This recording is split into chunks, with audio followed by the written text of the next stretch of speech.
Yes, well, as we get older and older, I'm 77 right now. You can't live forever, you know. So if this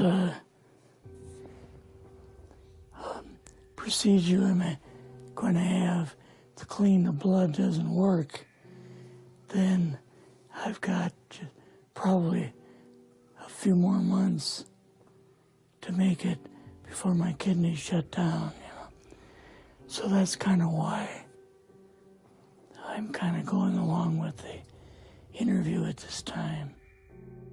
La CIA es una de las mayores agencias de inteligencia del gobierno de Estados Unidos y al mismo tiempo es una de las más poderosas en todo el mundo. Tal vez nunca sepamos a ciencia cierta qué nos esconden, o tal vez eso pensaron ellos. Este exagente de la CIA es también un hombre con una enfermedad que acabará con su vida en un par de meses. Y por ende, no tiene el miedo de contarnos todo lo que ha visto mientras trabajaba en la CIA, incluyendo archivos clasificados del gobierno y del Área 51.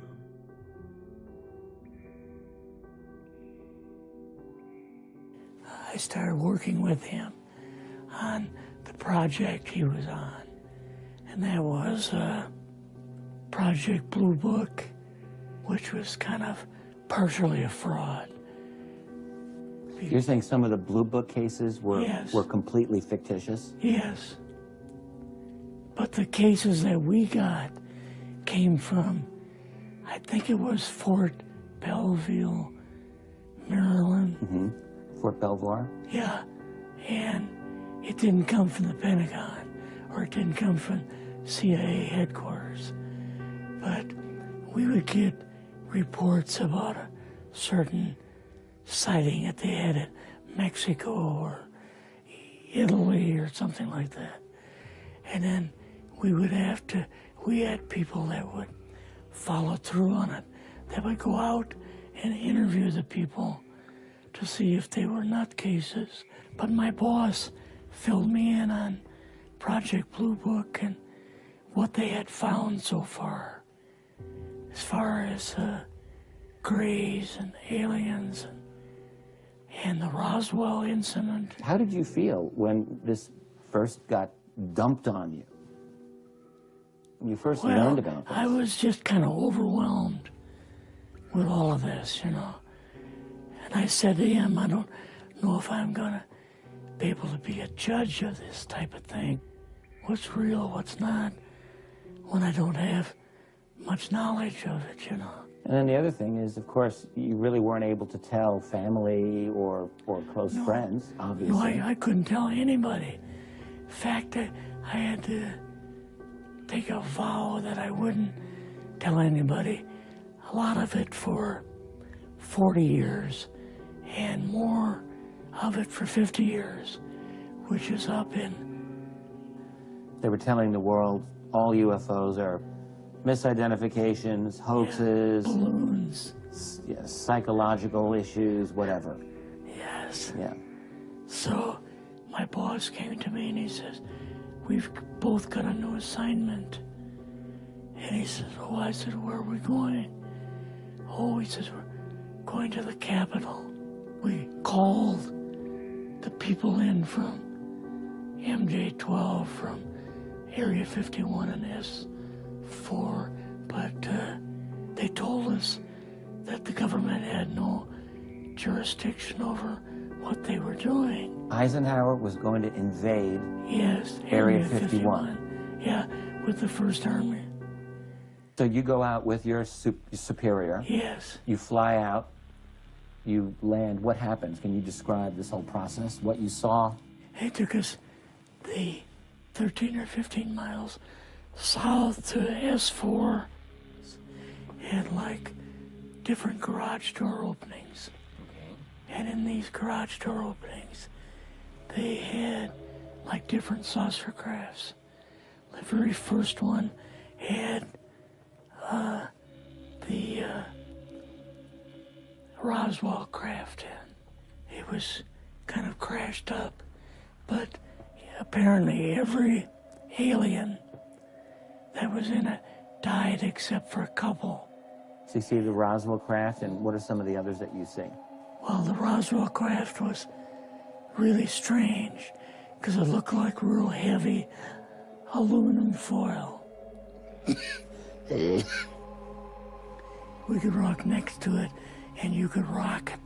The whole thing probably weighed 150, 300 pounds. Could they tell what the source of power was of this craft? Yeah, it was like a reverse gravitational thing of some kind. In fact, one later on, I got the mathematical code for reversing gravity in a 3x5 card. I guess there are different types of grays and so on. How did you see that evidence? Well, at the later on at S4, we viewed the autopsy film, and then the colonel said, "What we've got in here is we're interviewing a gray alien."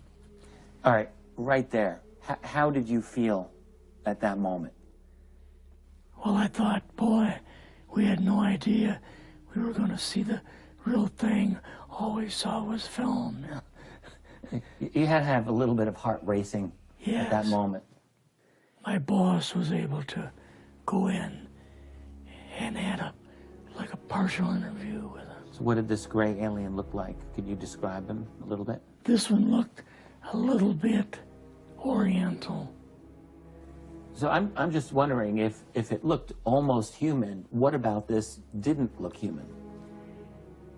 No, it didn't look human as far as the skin tone and basically the shape of it and the size. How was its head size compared with a normal human, for example? Brain was kind of a little bit bigger, and some of the nose was very, very small, and the ears were just like holes. Mouth was very small. You and your supervisor, Yeah. superior officer, and now you're meeting with the president? Yes. Can you describe this? Well, we met with him in, the second story of the old OSS warehouse building. And Eisenhower and Nixon were there. And also Hoover was there. So he asked us what was going on.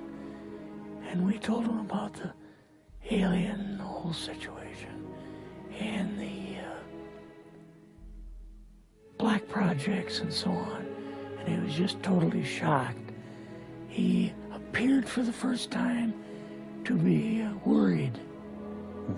You know, like he was worried. I would think that Eisenhower would, he certainly knew that flying saucers were real. Yes. He knew that there were aliens. So I guess I'm just wondering, what would he have been, really surprised about? Surprised about the black programs. Eisenhower said, "Gotta keep this thing completely secret.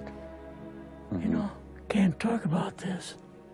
Your actual name is, the name you grew up with, that was a different name than what you had in the... I never used it in the CIA at all. Now, what about today? You're going on the public record, and this is still sensitive information, even though earlier you talked about, security oaths that maybe expire after a certain period of 50 time, years. but you're still concerned. Linda Moulton Howell's phone call, her phone was tapped, and they got my phone number, and through the telephone company, they were able to find me, and so on. When they found you, what happened? I was going to a grocery store. Two guys in black suits come out of a black Lincoln town car and came over to see me. And they told me that I better not publish anything or talk to Linda about any more things. So at that time, I did, I stopped. That was enough to intimidate you. Yes. Rather remain anonymous. Never show my face on anything. Really, thank you for doing this. Yes, this was, I guess, kind of a good idea because I feel much better having talked about it.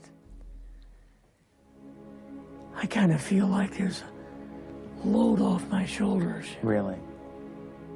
Because I had an awful lot of secrets that I had kept over the years.